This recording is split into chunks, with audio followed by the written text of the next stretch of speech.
la filosofía como madre de toda emancipación. ¿Por qué es Heidegger el más importante filósofo del siglo XX? Hay nazismo en Ser y Tiempo, Domingo Faustino Sarmiento, y el libro más excepcional, Facundo, Civilización y Barbarie, el gran libro sobre América Latina. Y lo que dice Sartre en una de sus más bellas frases: un hombre es lo que hace con lo que hicieron de él. Foucault va a decir: el hombre ha muerto. Si se piensa en filosofía, lo que se piensa es la totalidad.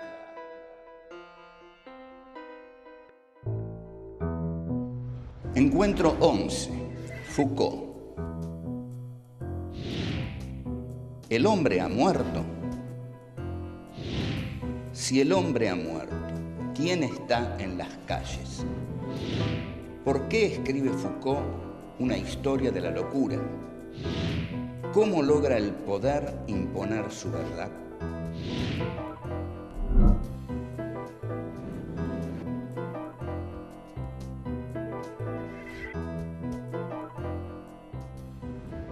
Vamos hacia el encuentro de Michel Foucault. Michel Foucault es la gran estrella del pensamiento francés que surge a mediados de la década del 60.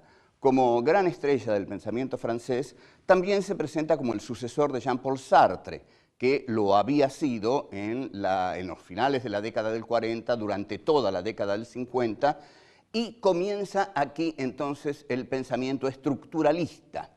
El pensamiento estructuralista, el puntapié inicial lo había dado Lévi-Strauss, Claude Lévi-Strauss, con dos obras fundamentales como El pensamiento salvaje y Antropología estructural. Ninguno de los estructuralistas va a estar satisfecho o contento cuando le digan estructuralista, salvo quizá Lévi-Strauss, quien nunca renegó de ese concepto. La aparición de Michel Foucault es una aparición espectacular realmente, y lo hace con un libro que tiene un enorme éxito y que es Las palabras y las cosas. Las palabras y las cosas, vamos a ir a lo que se dice al grano. La fórmula que trae Las palabras y las cosas, basándose un poco en Nietzsche, es: el hombre ha muerto.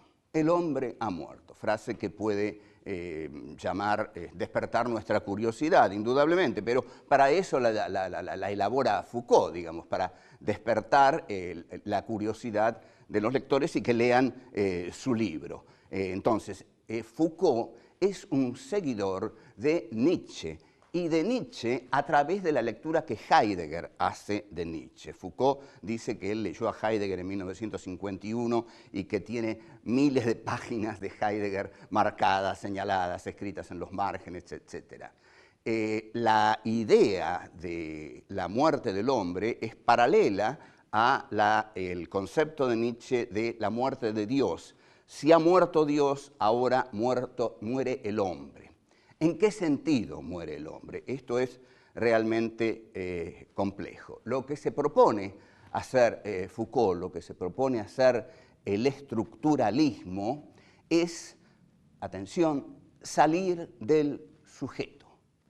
Ese sujeto que Descartes en 1637 pone ahí en la centralidad como punto de partida epistemológico único, el ego cogito ergo sum, el yo pienso, ese sujeto centralizado, ese sujeto que domina todo el conocimiento y toda la realidad, va a ser cuestionado por Descartes y va a decir: el sujeto no está en el centro ni domina la realidad. El sujeto, por el contrario, pertenece a lo que Foucault va a llamar la trama histórica. Está en algún lugar de la trama histórica, pero no es un sujeto constituyente de la realidad, sino que es un sujeto constituido por las relaciones de la estructura. O sea, lo que viene a hacer Foucault es sacar el sujeto de la centralidad donde lo había puesto Descartes y donde Foucault dice que lo mantuvo Sartre, para ponerlo dentro de la estructura estructuralista, digamos así, para ponerlo dentro de la estructura. Entonces, yo voy a decirle un poco desde ahora, lo que hacen estos pensadores franceses es seguir a Heidegger. Lo que hace Heidegger, el segundo Heidegger, es justamente una crítica despiadada a Descartes, que lo hace en sus 2 tomos sobre Nietzsche y en los seminarios que da sobre Nietzsche de 1935 a 1940, en los que dice que Descartes hace una antropología, es decir, un estudio del hombre. Es el hombre el que Descartes pone en la centralidad. Ese hombre puesto en la centralidad, va a decir Heidegger, es el hombre que olvida al ser y se dedica a la conquista de los entes. Entonces, lo que hace el pensamiento francés es salir del sujeto para poder entrar en Heidegger. Lo voy a explicar bien. El pensamiento francés, esto es quizás algo que un poco lateral, pero muy importante. El pensamiento francés, a mediados de los años 60, veía ya claramente, y esto está en un texto de Derrida, Espectros de Marx, veía claramente la caída del marxismo, la caída de la Unión Soviética. En realidad, Jacques Derrida dice en Espectros de Marx, nosotros ya desde los juicios de Moscú y desde Hungría, ni siquiera necesitamos esperar a la primavera de Praga, veíamos que la Unión Soviética se caía y que el marxismo no nos servía más como instrumento de conocimiento de la realidad. Entonces necesitan una crítica a la modernidad capitalista que no provenga de Marx, y la encuentran en Heidegger.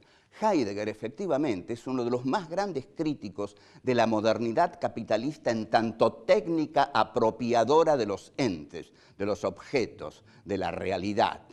Entonces, lo toman a Heidegger, pero para tomarlo a Heidegger tienen que adaptarse a él, porque Heidegger es el filósofo que liquida al sujeto, porque va a decir, esta apropiación que hace el ente antropológico de la realidad no es el sujeto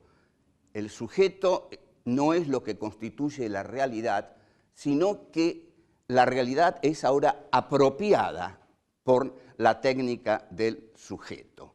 Esto va a quedar claro en un próximo bloque.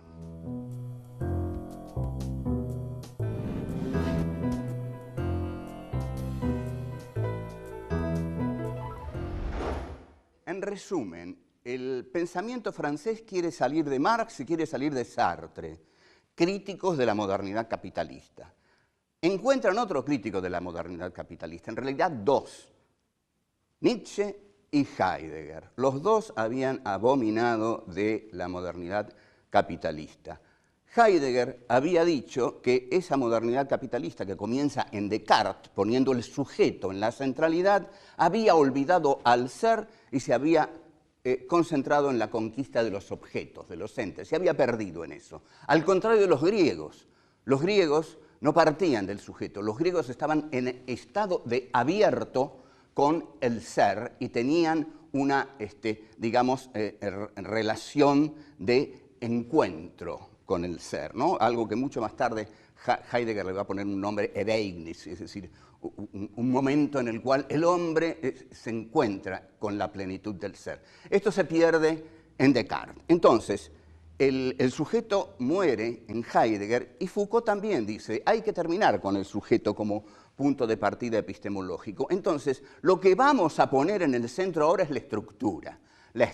Y al sujeto lo vamos a poner dentro de la estructura. O sea, para salir de Heidegger había que poner al sujeto dentro de la estructura y someterlo a infinidad de determinaciones. Sin embargo, las palabras y las cosas y la fórmula el hombre ha muerto no tiene fortuna inicialmente, porque Foucault publica en 1966 su libro Y en mayo de 1968 ocurre el Mayo francés. Entonces, si el hombre ha muerto, ¿cómo vamos a hacer el Mayo francés?, dicen los estudiantes. Y dicen una frase memorable, dirigida a los estructuralistas. Las estructuras no bajan a la calle, las estructuras no salen a la calle. Los que salen a la calle son los sujetos. Y esto, ¿a quién trae de vuelta al primer plano de la escena filosófico-política en Francia durante el Mayo francés? Al ya veterano Jean-Paul Sartre, es decir, al filósofo del sujeto libre que con su praxis hace la historia. Entonces, en el Teatro Odéon, donde se concentran todos los estudiantes que están haciendo el Mayo francés, como gran honor al único pensador al que llaman a hablar es al ya veterano Sartre, que va muy gustoso, se dispone a hablar y un estudiante le pasa un papelito y le dice así el papelito: Sartre, no nos des la lata que después tenemos que planificar lo que vamos a hacer mañana. Bueno, no sé cómo le habrá caído a Sartre que le dijeran a Sartre no nos den la lata, pero esto era todo lo que iban a aceptar los estudiantes franceses de parte de sus filósofos. Entonces, lo que hace Foucault, que tampoco entró aquí en la Argentina, porque ustedes imaginen lo que pasaba en la Argentina y en América Latina. El Che proponía el hombre nuevo. Se hablaba del nuevo hombre, se vivía un estado revolucionario en toda América Latina a través de las guerrillas latinoamericanas que requerían a un hombre nuevo dispuesto a jugarlo todo, a dar su vida, a entregar todo lo que podía entregar, sobre todo lo máximo, su vida, y la fórmula de Foucault tardó mucho en entrar. Ahora bien, en Las palabras y las cosas no tanto, pero ya el libro que más entró aquí de Foucault es el segundo gran libro de Foucault, aunque antes hay otros, pero el más conocido, que es Vigilar y castigar, que es un libro sobre las prisiones, en el cual Foucault analiza lo que él va a llamar las sociedades disciplinarias. Para Foucault, y en este sentido el aporte de Foucault es invalorable, invalorable, voy a decirlo contundentemente, Foucault es un brillante analista del poder. No ha habido quizá un analista del poder más brillante y exhaustivo que Foucault. Lo único que le costó mucho explicar es cómo uno se resiste al poder. Foucault lanza una fórmula: donde hay poder, hay resistencia al poder. Ahora, se pasa demasiados años explicando el poder y la resistencia al poder no aparece nunca. Incluso sus discípulos, hacia 1978, 79, le dicen, bueno, pero Michel, ¿cómo nos resistimos a este poder que describiste durante tantos años con tanta plenitud? ¿Cómo describe Michel Foucault el poder? ¿Cuáles son los poderes de los que se ocupa? Bueno, el poder para Foucault va a ser el poder de la razón. Lo que usa el poder es la razón. Entonces, la crítica que va a hacer Foucault no es nada nuevo en este sentido, porque ya vimos que Adorno y Horkheimer, en Dialéctica de la Ilustración, criticaban a lo que llamaban razón instrumental, a esa razón que venía del iluminismo como diosa razón y se transformaba en razón instrumental para dominar la naturaleza y los hombres, y finalmente su aplicación más macabra ocurría en Auschwitz. Ahí entonces Michel Foucault se basa en ese texto de Adorno y Horkheimer, se basa también en la concepción que tiene Heidegger de la razón, y va a desarrollar su propia concepción de la razón en dos libros fundamentales: Historia de la locura en la época clásica y Vigilar y castigar. Volvemos.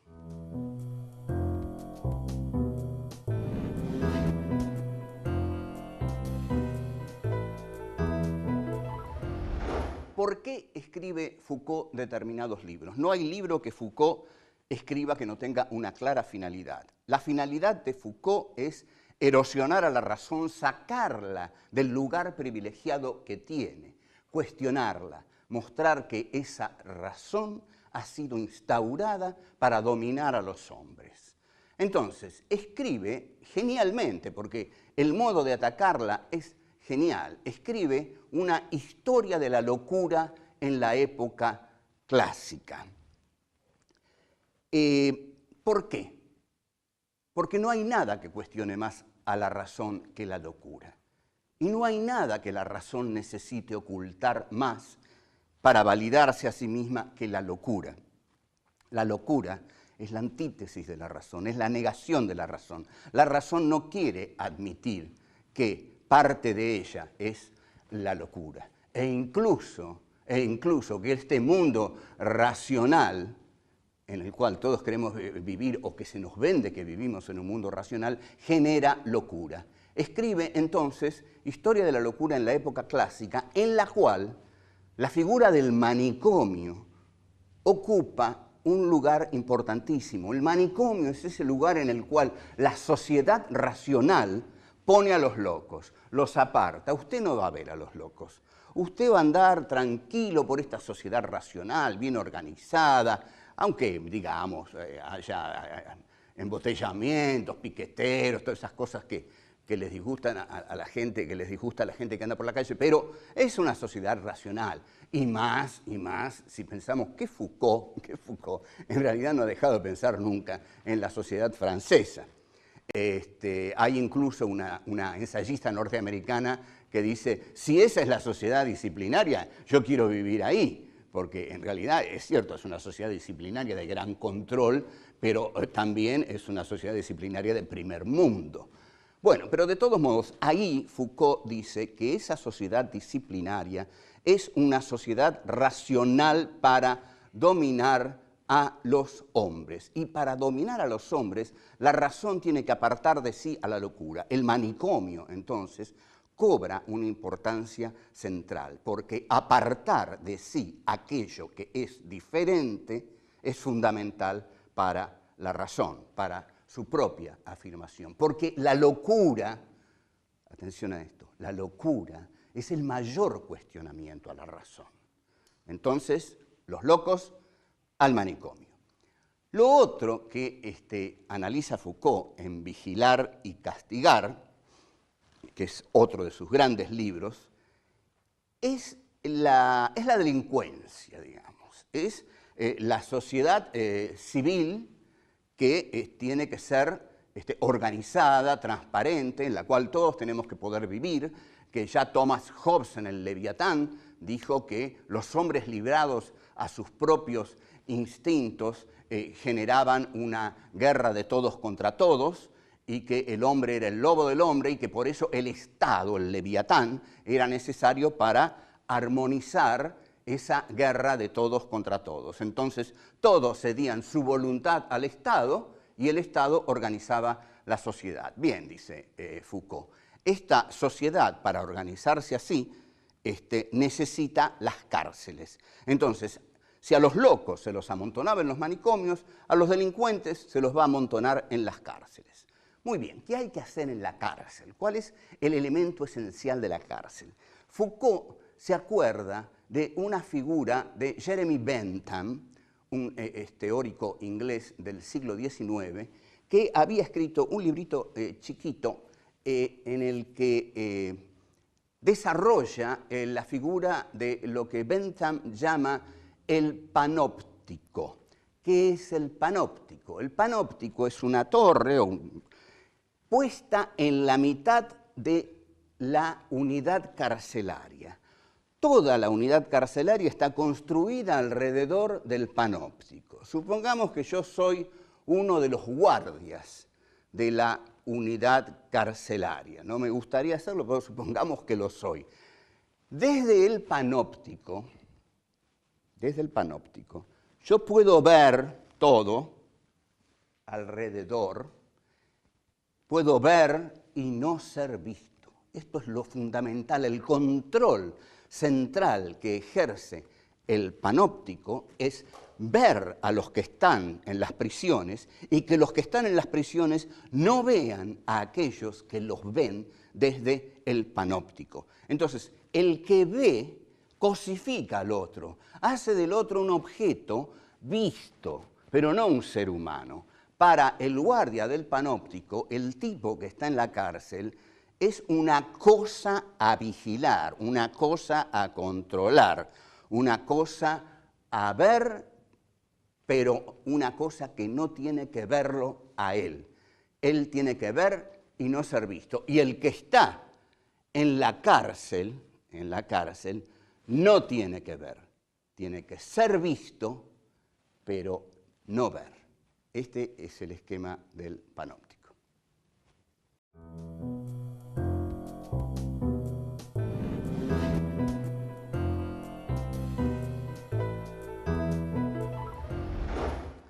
Esta relación que el poder establece con el detenido o con digamos, el hombre al que ha confinado en el manicomio es claramente una relación de exclusión.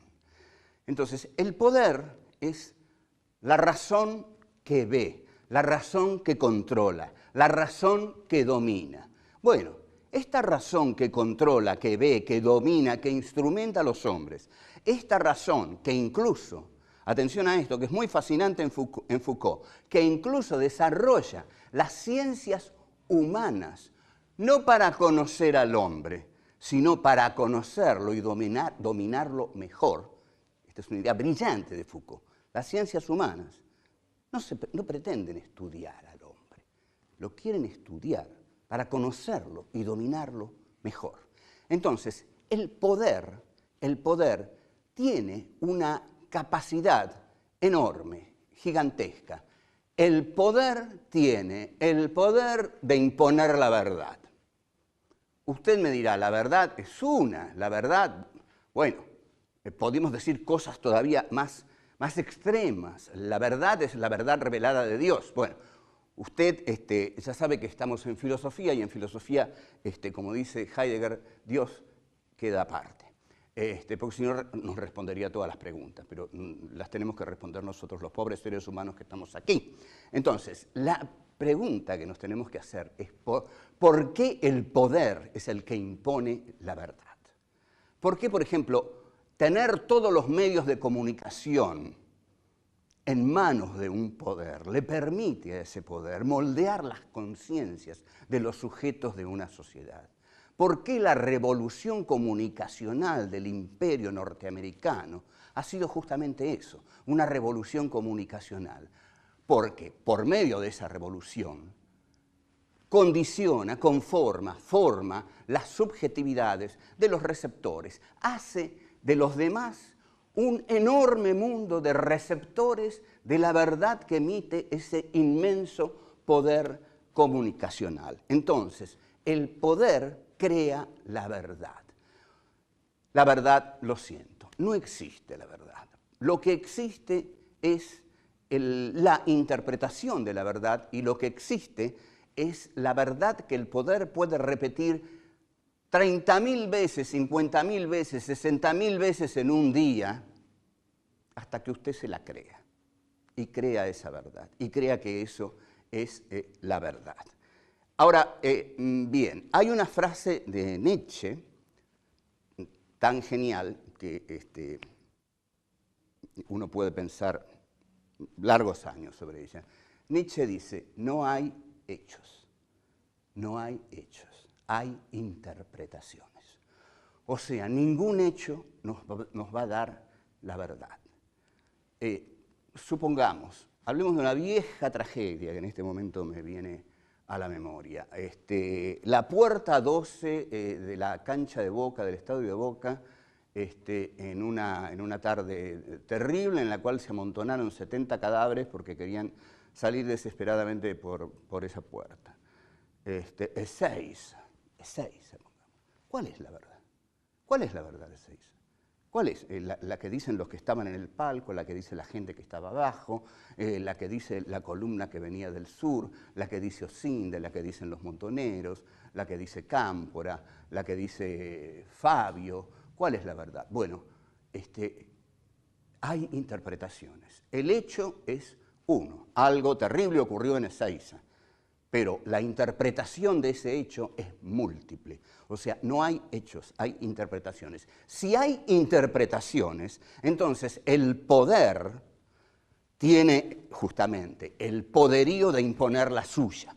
Esto es el poder. El poder es la capacidad que tiene un determinado grupo de imponer su verdad como verdad para todos. De lo que se trata para el poder es de imponer esa verdad. ¿Cómo lo hace? Lo hace teniendo la mayor cantidad posible de medios para comunicar. Entonces, lo que comunica el poder es la verdad del poder, la interpretación que el poder tiene de los hechos, y esa interpretación es la que conviene a los beneficios. En última instancia, la que le hace ganar más dinero, porque el objetivo del poder es o dominar o ganar más dinero. También dominar para ganar más dinero. El dinero sigue siendo la mercancía que hace mover a este mundo, como decía Sally Bowles, Liza Minnelli en Cabaret. Dinero, dinero, dinero hace caminar al mundo. En consecuencia, el poder tiene que imponer esa verdad suya y sofocar las otras verdades a través de todos los medios posibles, diarios, canales de televisión, radios y teatros, cine, todo lo que pueda conquistar para penetrar en la conciencia de los sujetos y sujetarlos, como va a decir Foucault, sujetar al sujeto. Esta es la meta del poder, sujetar la subjetividad de los sujetos, conquistarla, hacerla suya, del poder. Hasta luego.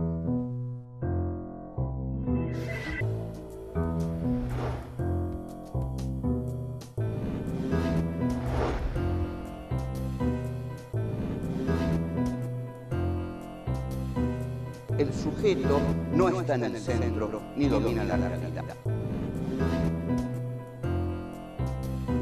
Es el hombre que olvida al ser y se dedica a la conquista de los entes. Donde hay poder, hay resistencia al poder.